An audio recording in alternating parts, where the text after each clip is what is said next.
I'd like you good folks to meet Sam H. Arnold, aka Book Chronicles UK. He is presently the main character on Threads, at least among a certain literary power reading sphere, in large part because of this asinine post in which he claimed of people who read more than 300 books a year, which would include me, how sad to spend all that time reading for no thought process to occur.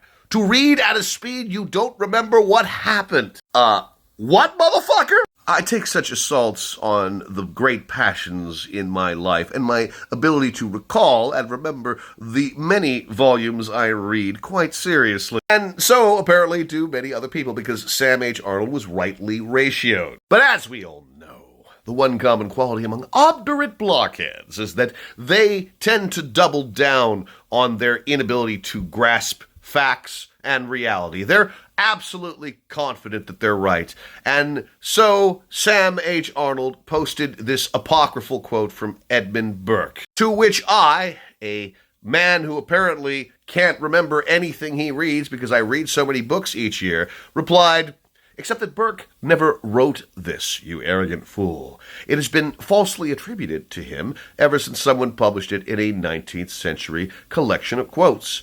But you can go to this volume on Google or his A Philosophical Inquiry, from which it is also falsely cited, and see for yourself that Burke never said that. But what is a 300-plus books a year guy who you claim can't remember anything know? Congratulations, you played yourself. Delete your account." Well, Sam H. Arnold didn't like what I had to say and blocked me after that post. This is the problem with social media. When you are presented with facts and your response is to block that person, you are contributing to mass stupidity and rampant anti-intellectualism. When you make some public pronouncement that you claim everyone who reads a certain way or who lives a certain way or who acts a certain way is this, and it's obviously not because human behavior is highly eclectic, you're doing this probably because you don't actually believe the sentiment, you just love the fucking attention. Did I have to waste my time on this guy? Well, I don't know. But look, folks, I'm a foot soldier fighting against rampant stupidity. It's one of the fucking things I do, and I had to chime in. And I have to outline this for you because I see this on TikTok. If you say something thoughtful and people aren't into it, it doesn't mean that what you're saying is not thoughtful. Maybe you're just an early adopter on being passionate about something. But to constantly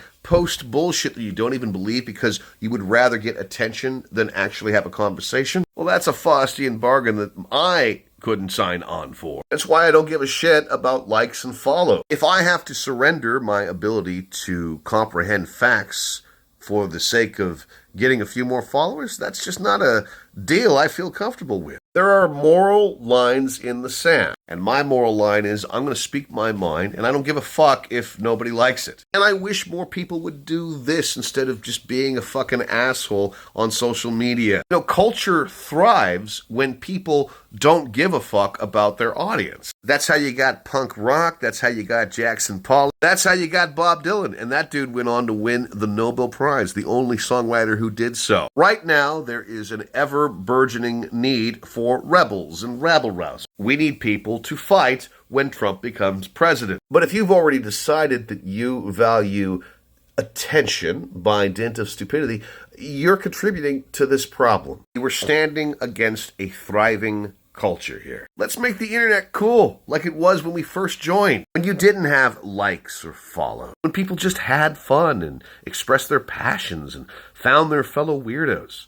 That's what the internet is to me. It's beautiful that way.